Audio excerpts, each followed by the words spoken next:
became apparent to not only the oncology team, but our cardiology collaborators that quite a number of cancer patients who were breast cancer patients who were receiving trastuzumab were having some heart dysfunction. So the routine when people are getting this particular agent is that their hearts are monitored every 3 months during treatment.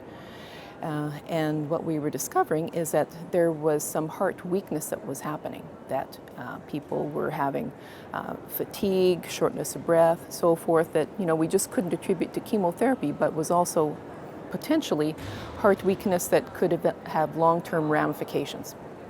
So what we also have seen is great improvements in cancer therapy. The cure rates for early breast cancer are in the 90%. So when you think about the treatments being so good that we are seeing those benefits, we also need to be ensuring that we are giving these treatments as safely as possible to avoid any long-term consequences.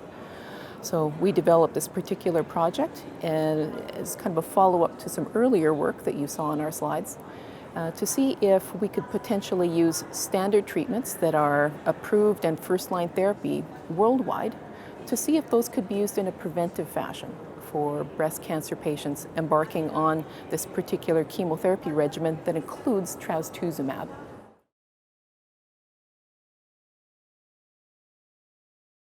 So what's unique about this particular patient population in this study is that all of them were HER2 overexpressing.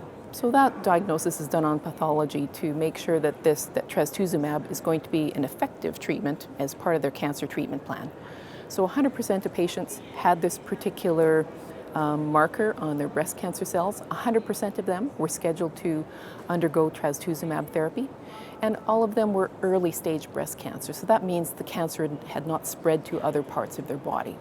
We invited both men and women to take part, so we had 2 men and 97 women in our study.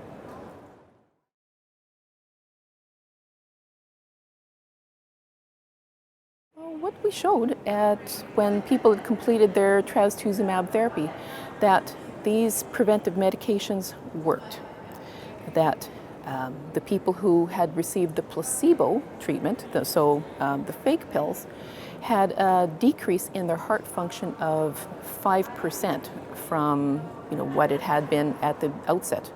People who had been on the ACE inhibitor, one of those medications, had a drop of about 3% at the completion time point, and the bisoprolol participants had a drop of 1%.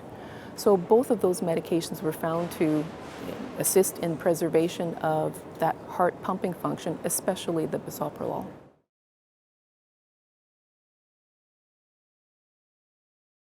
I think at the end of the day, when you have very good therapies, we need to also have very good supportive care.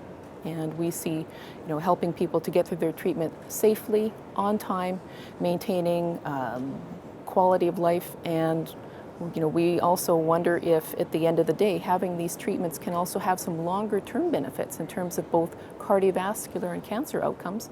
So we think that this study opens a lot of doors for future work and improving care.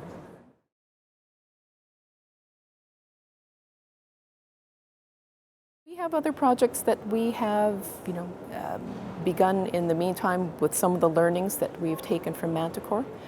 And, this study has also created a lot more questions for us. So we need to go back to our drawing board and come up with some more amazing work.